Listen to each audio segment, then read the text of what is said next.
Okay fine students, तो अभी तक हम लोगों ने देख लिया जॉब कार्ड के बारे में, देख लिया हम लोगों ने बैच प्रोसेसिंग के बारे में देख लिया, उनके एडवांटेजेस डिस्कस कर लिए, उनके डिसएडवांटेजेस डिस्कस कर लिए। तो जो मेन डिसएडवांटेज है हम उसी पे फोकस करते हुए आगे का लेक्चर करेंगे। तो जो हमारा सबसे मेन डिसएडवांटेज आ रहा था वो सीपीयू यूटिलाइजेशन का आ रहा था,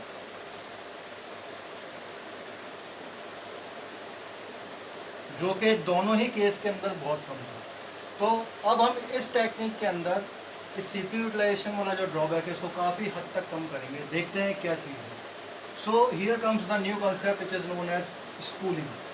स्पूलिंग का जो फुल फॉर्म है वो है simultaneous peripheral operation online. Simultaneous peripheral operation online. अब इसके अंदर क्या होता है, कैसे होता है, वो हम समझते हैं। तो सबसे पहले हम इस डायग्राम को देखते हैं। अभी आपने इस डायग्राम के अंदर देखा कि अभी तक जो हम देख रहे थे सिर्फ ऊपर का पार्ट ही देख रहे थे, सिर्फ हमारे पास ये मेन मेमोरी थी। और प्रीवियस लेक्चर में मैंने आपको बताया था कि जो मेरे इनपुट आउटपुट डिवाइसेज हैं वो हमेशा ही मेरे क्या रहने वाले हैं, एनालॉग रहने वाले हैं, उनको मैं डिजिटल नहीं कर सकता। और जो मेरा सीपीयू है वो हमेशा डिजिटल रहता है। तो इस ड्रॉबैक को मैंने किस तरीके से रिमूव किया, मैंने एक नई चीज़ इंट्रोड्यूस करी which is known as disk. This disk is nothing but your hard disk. This is your secondary storage. अब क्या हो गया, मेरे पास दो तरह की मेमोरी आ गई। सबसे पहले तो आ गई मेरे पास मेन मेमोरी। ये मेन मेमोरी क्या होती है, मेरी रैम, जो कि क्या होती है, वॉलेटाइल। वॉलेटाइल का मतलब जैसे पावर ऑफ होगी इसके ऊपर जो भी डेटा स्टोर होगा वो क्या होगा, वैनिश हो जाएगा, वो डिलीट हो जाएगा, वो इरेज हो जाएगा। लेकिन उसके बाद मैंने एक और सेकेंडरी स्टोरेज का मैंने इंट्रोड्यूस किया, और जिसको मैं बोलता हूँ disk. This is my hard disk और मैग्नेटिक टेप, और इसको हम बोलते हैं सेकेंडरी स्टोरेज। अभी तक हम लोगों ने देखा था कि सेकेंडरी स्टोरेज जैसा कोई कंसेप्ट नहीं था, लेकिन सीपीयू यूटिलाइजेशन को बढ़ाने के लिए डेवलपर्स ने क्या करा, सीपीयू कंप्यूटर आर्किटेक्चर्स डेवलपर्स ने क्या करा, सेकेंडरी स्टोरेज को इंट्रोड्यूस किया। ये स्टूडेंट्स क्या होता है कि जो मेरा ऑपरेटिंग सिस्टम है और जो मेरा कंप्यूटर आर्किटेक्चर है, they are the two sides of the same coin. ठीक है, एक ही सिक्के के दो पहलू हैं। तो जब हम ऑपरेटिंग सिस्टम की बात करेंगे, जब हम कंप्यूटर आर्किटेक्चर की भी बात करेंगे, तो कंप्यूटर आर्किटेक्चर ही मतलब हार्डवेयर जितना मेरा अच्छा होगा, जितना मेरा ऑपरेटिंग सिस्टम अच्छा होगा, उतना ही मेरा ओवरऑल कंप्यूटर अच्छा होगा। तो अब हम इसके फ्लो को देखते हैं, इसके प्रोसेस को देखते हैं किस तरीके से होता है। तो सबसे पहले क्या होता है, इनपुट डेटा आता है। This input data is nothing but my analog. ठीक है, this is my phase 1, step 1। ये क्या होगा, ये मेरा सीधे इनपुट कहाँ जा रहा है, मेन मेमोरी में नहीं जा रहा, ये मेरा सीधा इनपुट कहाँ जा रहा है, मेरे हार्ड डिस्क में जा रहा है, मेरे सेकेंडरी स्टोरेज में जा रहा है। उसके बाद क्या हुआ, मेरा आ गया डिस्क। अब डिस्क से ये कहाँ जा रहा है, मेन मेमोरी में। This is my second step. अब क्या होगा, डेटा कहाँ गया मेरा, मेन मेमोरी में। मेन मेमोरी में जाने के बाद तीसरा स्टेप क्या हो गया, मेन मेमोरी से गया सीपीयू में। सीपीयू से जैसे ही सीपीयू ने उसको प्रोसेस कर लिया, उसने मेरा जो रिजल्ट था वो कहाँ स्टोर कर दिया, डिस्क के अंदर, जो मेरा सेकेंडरी स्टोरेज है उसके अंदर। और उसके बाद कहाँ हो गया, मेरा आउटपुट चला गया। अब इससे एक चीज़ स्टूडेंट समझ में आई, इससे ये चीज़ हो गई कि जो मेरा इनपुट, जो मेन मेमोरी और जो मेरा आउटपुट दे रहा था, और प्लस सीपीयू जो दे रहा था, इसके अंदर मैंने क्या कर दिया, मेन मेमोरी का इंटरेक्शन ख़त्म ही कर दिया, और सीपीयू का भी इंटरेक्शन ख़त्म ही कर दिया। मैंने ये बॉक्स को ऊपर हटा ही दिया। अब मैंने इसके बीच में क्या लिया है, मैं यहाँ पे लिया है हार्ड डिस्क और माई सेकेंडरी स्टोरेज। इससे ये फ़ायदा हुआ कि अब मेरे सीपीयू और मेन मेमोरी को इनपुट आउटपुट देखने की ज़रूरत ही नहीं है। इसके बाद क्या करना है, इसको सीधे स्पूलिंग करनी है। कहाँ से करनी है, सेकेंडरी स्टोरेज से करनी है। तो सेकेंडरी स्टोरेज से इसको डेटा को उठाना है, उसको प्रोसेस करना है। कितना डेटा आ रहा है, कितना डेटा जा रहा है, कहाँ जा रहा है, कौन इसको भेज रहा है, कहाँ से इनपुट आ रहा है, कहाँ से आउटपुट जा रहा है, इस चीज़ को देखने के लिए सीपीयू और मेन मेमोरी रिस्पॉन्सिबल नहीं है। अब कहाँ जा रहा है मेरा, ऑपरेटिंग सिस्टम क्या कर रहा है, इनपुट को मेरे हार्ड डिस्क के अंदर डाल रहा है, और आउटपुट को हार्ड डिस्क से ही आउटपुट डिवाइसेस को दे रहा है। इससे क्या फ़ायदा हुआ, इससे ये फ़ायदा हो गया कि नंबर ऑफ़ इनपुट डेटा और नंबर ऑफ़ आउटपुट डेटा में कितना टाइम लग रहा है उसको मेरे को कोई लेना देना नहीं है। तो इससे का जो फ़ायदा हुआ वो मैं आपको समझाता हूँ। लेट्स सपोज कि मेरे पास 10 ऑपरेशंस थे, 10 ऑपरेशंस मैंने क्या कर दिए, हार्ड डिस्क में स्टोर कर दिए। उसके बाद जब ये CPU आया तो CPU एक एक करके लेता जा रहा है। उसके बाद मेरे पास 10 और आ गए मान लीजिए after some instant of time. तो CPU को इससे लेना देना नहीं है, वो कहाँ स्टोर हो रहे हैं, हार्ड डिस्क पे स्टोर हो रहे हैं। और उसके बाद जब CPU एग्जीक्यूशन कर रहा है तो कहाँ पे दे रहा है, हार्ड डिस्क पे दे रहा है। और ये कहाँ से ले रहा है, बट ऑब्वियस है कि ये मेन मेमोरी से ले रहा है।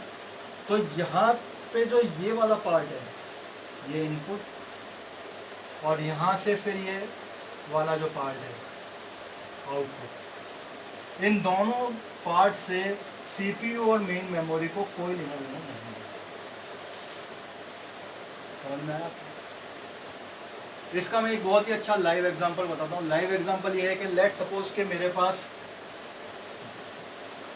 पास एक ऐसा जॉब है, मेरे पास सामान आ रहा है काफ़ी, ठीक है, सामान मेरे पास काफ़ी आ रहा है। लेट सपोज के मेरे पास दिन का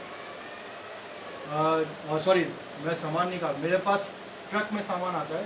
ट्रक में सामान जब वो अनलोड होता है तो लेट सपोज कि वो 10 घंटे लगाता है। मेरे पास कोई सामान आ रहा है, वो अनलोड होने में 10 घंटे लगाता है, लेकिन उसको मैं जब बनाता हूँ तो वो सिर्फ 3 घंटे में बन जाता है। लेट सपोज कि मेरे पास वुड का ही कोई एक फर्नीचर जो डेवलप करता है उसका एक कारखाना है। जब मेरे पास वुड आती है तो वुड जब अनलोड होती है ट्रक से तो वो 10 घंटे लगाती है, लेकिन मेरे को एक बेड तैयार करने में सिर्फ 3 घंटे लगते हैं। और फिर जब मैं इसको, ये हो गया मेरा अनलोडिंग, और 3 आवर मेरे को होगा इसको मैन्युफैक्चर करने में, और उसके बाद दोबारा 10 घंटे मेरे को किस में लग रहे हैं, उसको लोड करने में। तो 10 घंटे मेरे को अनलोड करने में लग रहे हैं, 3 घंटे बनाने में और 3 घंटे लोड करने में। तो दोनों ये टाइम को अगर मैं ऐड करूँगा तो कितने हो गए, 20 आवर्स। और काम मैंने कितना किया, 3 घंटे। तो 17 घंटे मैंने अपने कर्मचारियों को खाली रखा। तो मेरा कितना बड़ा मतलब मेरा कितना बड़ा नुकसान होने जा रहा है। मतलब मैं अपने एम्प्लॉयज़ को 17 घंटे बैठा के रखता हूँ, 3 घंटे उनसे काम कराता हूँ, वो मस्त खेल रहे हैं।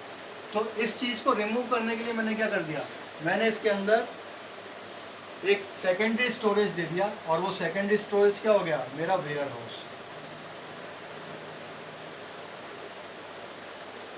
मतलब अब सामान आ रहा है, सामान अनलोड हो रहा है, सामान अनलोड होने के बाद फर्नीचर बन रहा है,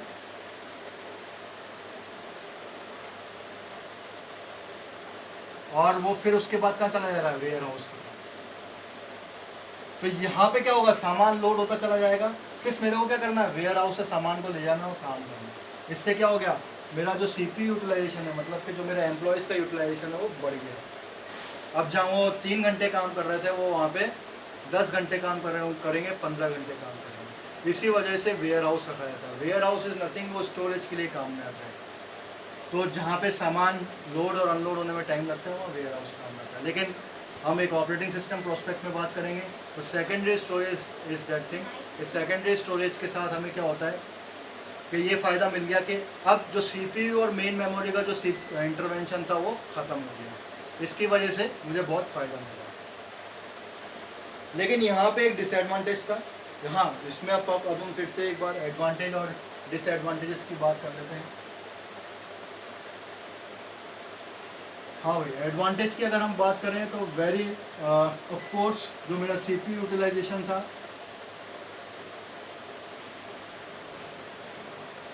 वो स्पूलिंग के केस में सबसे कम है, और जो मेरा CPU यूटिलाइजेशन है बैच के केस में उससे ज़्यादा है, और जो मेरा CPU यूटिलाइजेशन है वो पंच कार्ड की जो हम बात कर रहे थे सबसे पहले, उस पर सबसे ज़्यादा होता है। तो CPU यूटिलाइजेशन सबसे ज़्यादा पंच कार्ड वाले केस में होता है, उससे कम बाइंड जो हमने बैच प्रोसेसिंग अभी पढ़ी थी उस केस में होता है, और सबसे कम स्पूलिंग में होता है, नो डाउट अबाउट इट। लेकिन फिर भी स्पूलिंग के अंदर कुछ डिसएडवांटेजेस हैं। वो क्या है वो देखते हैं। तो what is the main disadvantage? सबसे पहला डिसएडवांटेज ये है कि ये यूनिक प्रोग्रामर है। ये एक टाइम में सिर्फ एक ही प्रोग्राम को एग्जीक्यूट करेगा। मेरे पास प्रोग्राम्स बहुत सारे हैं, लेकिन मैं एक टाइम में सिर्फ एक ही प्रोग्राम को उठाऊंगा। अब मान लीजिए इस दौरान जब प्रोग्राम एग्जीक्यूशन हो रहा है तो प्रोसेस क्या हो गया, वेट स्टेट में चला गया। मैं आपको बताऊंगा वेट स्टेट क्या होती है और कब आती है। तो वेट स्टेट में कब चला जाएगा, जब प्रोसेस को किसी रिसोर्सेज की जरूरत होगी, जैसे कि मेमोरी,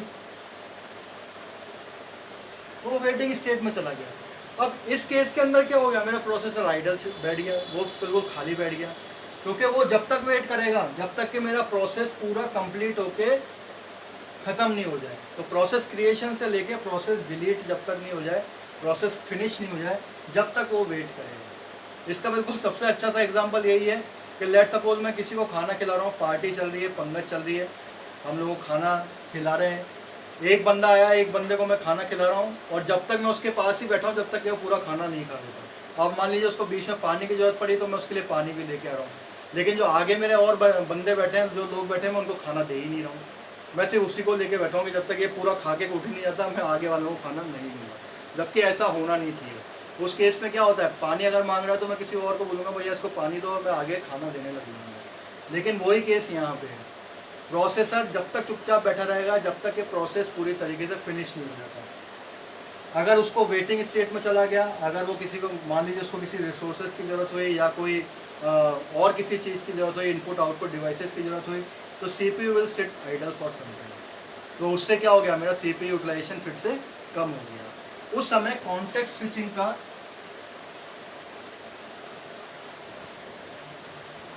कंसेप्ट नहीं इंट्रोड्यूस होता। कॉन्टेक्स्ट स्विच क्या होता है वो मैं बताऊंगा। उस समय मल्टी प्रोग्रामिंग का भी कंसेप्ट नहीं आया था, तो ये सबसे बड़ा ड्रॉबैक था स्पूलिंग के केस में। हाँ, लेकिन मैंने यहाँ पे ये चीज़ ज़रूर कर दी कि मैंने सेकेंडरी स्टोरेज को इंट्रोड्यूस कर लिया और सारा का सारा जो मेरा इनपुट डेटा होगा वो सेकेंडरी स्टोरेज में जाएगा।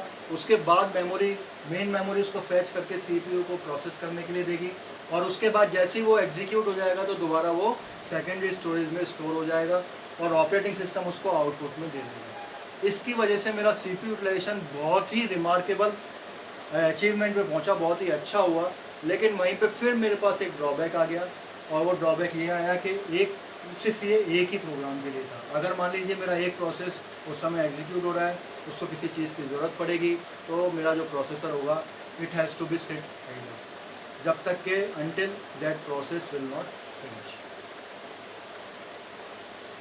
एक कहावत है कि हम गिर के ही चलना सीखते हैं। तो यहीं पे जितने जितने हमारे पास चैलेंजेस आए, हमारे डेवलपर्स के पास, हमारे इन्वेंटर्स के पास जितने भी चैलेंजेस आए, उसके बाद नए नए चीज़ें इंट्रोड्यूस होने लगती हैं। उसके बाद पहले यूनी प्रोग्रामिंग का कंसेप्ट था, आज के टाइम में हम बात करें तो मल्टी प्रोग्रामिंग, मल्टी प्रोसेसिंग, इन सब चीज़ों का कंसेप्ट है। तो अब आने वाले टाइम में हम यही पढ़ेंगे, मल्टी प्रोसेसिंग, मल्टी प्रोग्रामिंग, आगे आने वाले लेक्चर्स के अंदर। अभी तक के लिए मैं यहीं फिनिश करता हूँ।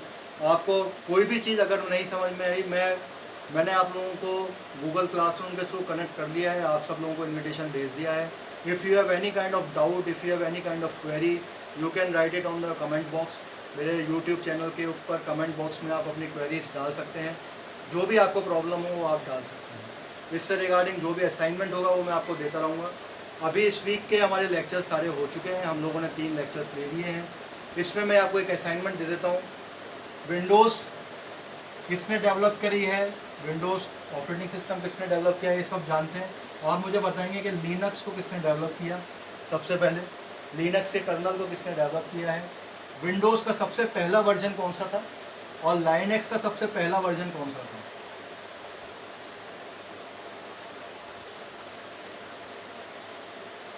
और वो कौन कौन से सन में आए थे, मतलब मेरे को सन के बारे में आप बताएंगे।